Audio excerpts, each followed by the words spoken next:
सरवा के ये सरवा हमार भोरे भोरे पानी लेके भाग गए रहे साला छेचरिया काटे पड़ गए लेकर चक्कर में हमारा मार सरवा के मार के गार फाड़ दे सरवा की हमार बेटी के छेड़ लेवा मार।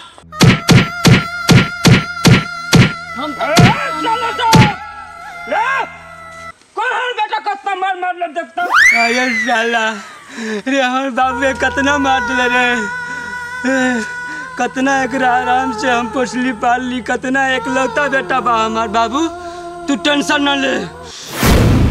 अरे चलो लाल मुनिया अरे रे तुम्हारा बेटा काहे मारला रे पूछ अपना बेटा से पूछता नहीं हो अपना बेटा से रुक जो चलो। अरे बाबू काला तो हमारे तरह पापा बताओ तानी बोल बाबू अरे तो जवानी के चक्कर में बुढ़वा छिनाई भाग जवानी के चक्कर में बुढ़वा छिना दिवा कन्या अरे ये कन्या अरे ये का हमार लाल दा बेटा उठल कि न हो अरे उठावा हमार लाल दा बेटा के देखो उठल कि न। ए बाबूजी राउर लाडला बेटा राउरे से न उठी हई देखी राउर लाडला बेटा पूरा तैयार उआर होके निकलल बा। ए बाबूजी हमके पैसा चाहिए। अरे हम बाबू ये कितना लेबे रे 10,000 चाहिए पूरा 10,000 का हाँ 10,000 10,000 हाँ ये का करबे तू 10,000 रुपया लेके उ मंगलू हमर दोस्त बना ओकर छठियार बा। अरे तू दोस्ती कब कैले रे जो साला के आज झटियार बा। अरे बाबूजी ओकर बेटा के छठियार बा। ऐसे बोला ना जो कर बेटा के झटियार बा।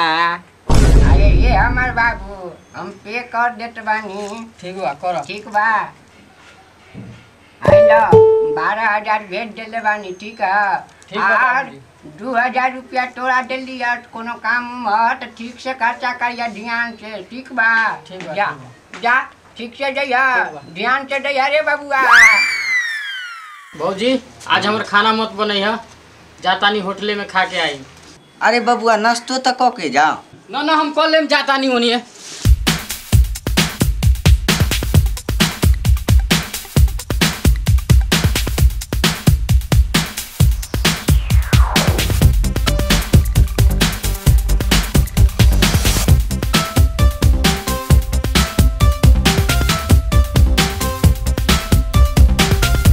हेलो पार्टनर अरे कहाँ बारे यार आओ जल्दी मैदान में बैठल बानी यहाँ अड्डा पर आओ ठीक बा। यार कॉलरों की अड्डा पड़ा वेला अभी तक न लोग कहाँ रह गइल बारे लोग तो नहीं खेल। हाँ दोस्त कहाँ बारे रे कॉलर की अड्डा पे आवेला हम थोड़ा से पहले पहुँच गइल बानी अड्डा पे कहाँ बारे बस आ गई हाँ जल्दी हाँ कॉले की आ बैठ का दोस्त कब से इंतजार करतो नहीं कहाँ रह गइल रहो का दोस्त जुगाड़ उगाड़ तो ले ले और ना। अरे हाँ यार लाइल बानी साथ में फ्लेवर अरे यार वो तो भुलाइए गई हम। ओ तो कैसे लेबो वो सब तो बुझिए जाए ऐसे में। अरे कोनो बात ना ले ली है केहू ना बुझी। निकाला जल्दी हो सब नहीं खे हो तो निकाला बाट यार चल ना होने खोपचा में निकाला तानी साला यहाँ क्यों देख ली तब। अरे ना देखी हो निकाला ना हो लेबे के बोन करता जल्दी निकाला ये है पकड़ ठूस ले गाड़ में। अरे सरो तू सभी जोगार के बात करत रहले हम तो समझली ई वाला जोगार के बात करत रहले। सर वो अपना सके कहाँ नसीब हुई है बहुत साला छिनार हमारा खानदान में गाड़ मरवा ली लेकिन ई वाला काम कबो ना करी समझ ले साला चुतिया कहीं के खाली वही पे ध्यान रहेला हर वक्त। अरे ना हो हम समझ लेने रहली कि वही बाकी यार वो सब छोड़ चल सिगरेट जलो।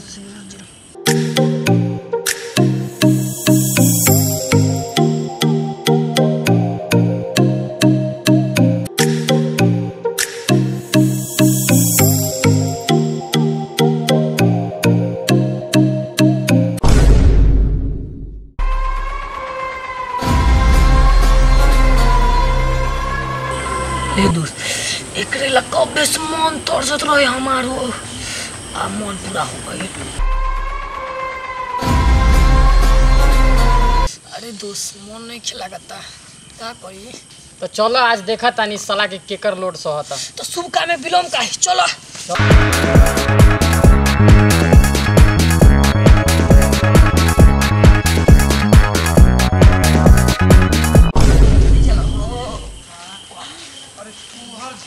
सब पड़ गए लेकिन तैयो तू अभी तक बच्चे लेखा लागत तारा का बात है? तू इतना बड़ा हो गया तो लौरे में झुके ला बुढ़िया बड़ रात परेशान, जल्दी जल्दी फिरो।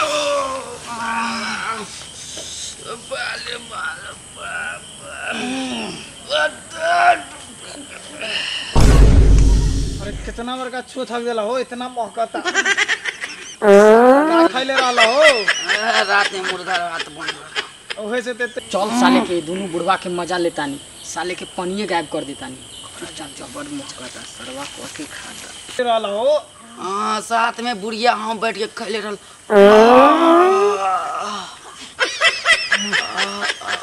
आराम मिल गए।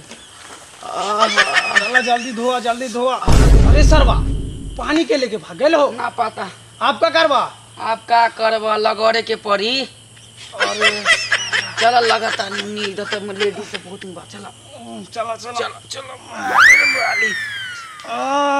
अरे का भइल रे? अरे गाड़ लगत अच्छी लागल हो। ओकरा बेटी के छोड़ लू। अरे सरवा के लेके भागल कहाँ हो? हौ देखा साले बुढ़वा के रगड़ता पेड़ में। चलो साले के पानी झोंक के आवत। का हो चचा, मजा आइल कुनु? अब बताओ मन केहन करइया। नानी के मच्छरदानी में मच्छर मारो।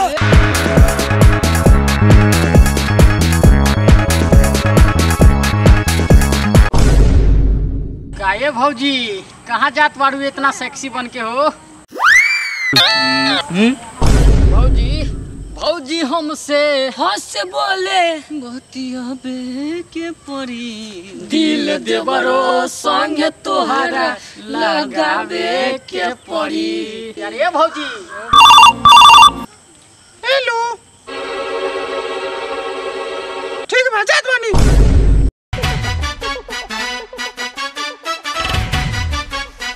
अरे ये भौजी ऐसे झमकैबू अपन साड़ी तो बंदारी बारी हो जाई। बबुआ सब करिए का पढ़ाई, जब बंदारी बारी हो जाई। जब हम खोल दे हम अपन के बारी, चालू आरी बारी हो जाई। बबुआ सब करे लोगी पढ़ाई, जब चालू आरी बारी हो जाई। तो ये भौजी खोली ना। आज भी हम ले लेम। का ले लेबो? एडमिशन। तो ठीक बा आ जाइयो, तीनों के एक साथे दे देब। क्या दोस्त माल ठीक बारे? केहन मिल गइल? तोर माले साला चियोतरी बा। हौ देखा पार्टनर ओकर पिछुआड़ा।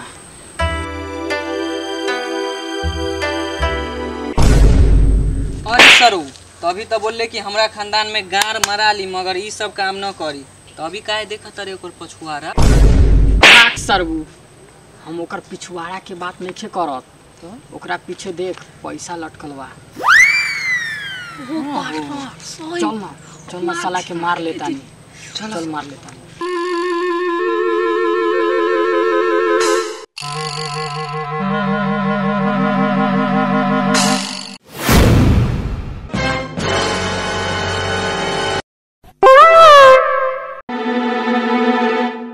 रे सरबू इधर तोरा गान मारता।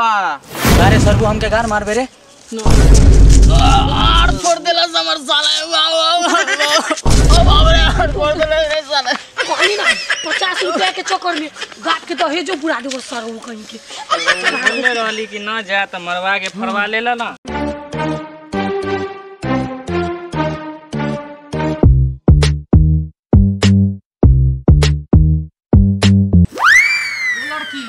लड़की सुना है तहर पेज गिर गइल बा। सुना अरे रुक, ई तोहरे कागज बानू, वहाँ पे गिर गल रहे हैलो। हम जाना तानी तो नी लोग के डरामा लड़की पटावे के नया स्टाइल बा। ना ई तोहरे कागज बा, वहाँ पे गिर गल रहे, तहार स्कूल के सर्टिफिकेट होइला है धरा। नहीं हटा, हम जाना तानी तो नी लोग के लड़की पटावे के नया डरामा बा। अरे ना ई तोहरे बा। ना हमार ना बा। अरे तोहरे बा ई। लेटर देता। अरे ना एकरे चिट्ठी रहे, गिर गल रहे वहाँ पे, तो हम देत रहनी आके। का रे तोहार बा? ना ई पटावे के डरामा करता। अरे सरबू तभी एकरा गान मारत रहल आ साला अभी छौड़ी चढ़त साला कोई काम धाम नहीं खे बा तोरा का। एकरे बा भाई, हम साथ चलो सरबू तोरा बतावा तानी, चलो चलो चलो सरबू आ तोरा। बस यह बात रहल बाबूजी, हमरा जेब में से निकाली कागज बा पीछे। अरे बाबू तू टेंशन न ले। अरे ललमुनिया अरे साला ई तो सर्टिफिकेट लगता रे। अरे हाँ, ये तो हमरे बेटे के सर्टिफिकेट हो। अरे ये साला ललमुनिया, अब बताबो कि हमर बेटा छिनार बा कि तोहर बेटी छिनार बा। अरे एक बात सुन लो, हमरा खानदान में गाड़ मरा ली, लेकिन ये सब काम कबो न करी, कबो न। कारे तू तो कहत रहा कि तो के लव लेटर देत बा, ये तो तोर सर्टिफिकेट बा। ना पापा हमके लागल ई छोरा लफुआ बा। अरे ये ललमुनिया, अब बताओ कि हमरा बेटा के बिना बुझले सुझले जब मारलो एकर सजा का होई। अरे रवा हमरा के माफ कर दियो, रवा हमरा के माफ कर दियो। ये साला सब खोल एकरा, हमके माफ कर दी, हमके आज दिन से ऐसा गलती ना हुई हो, हमके माफ कर दी। अरे सरवा जल्दी खोलना रे। ये चला तो हमरा बाबू का तू मार दे। आज के बाद ये चला तो तोरा लोग काम दिखा दे। ये चला ये तोरा लोग काम बाद में दिखा दे। बाबूजी हमरा के माफ कर दी। का भइले बाबू रे? रउआ से बोल के हम 12,000 रुपया लेने रहनी ना, वो झूठ बोल के लेने रहनी हम गांजा भांग पिए खातिर। छठियार में नहीं खे जाए के रहल हमके। न रे बाबू कोनो बात न, साला सब बहुत मार ले, लेकिन इस साला सब सगे टंकर में न पड़िए। अब एहन गलती कबो न करिए रे बाबू। ये तू एक गो लड़का बा हमार दे। चली घरे।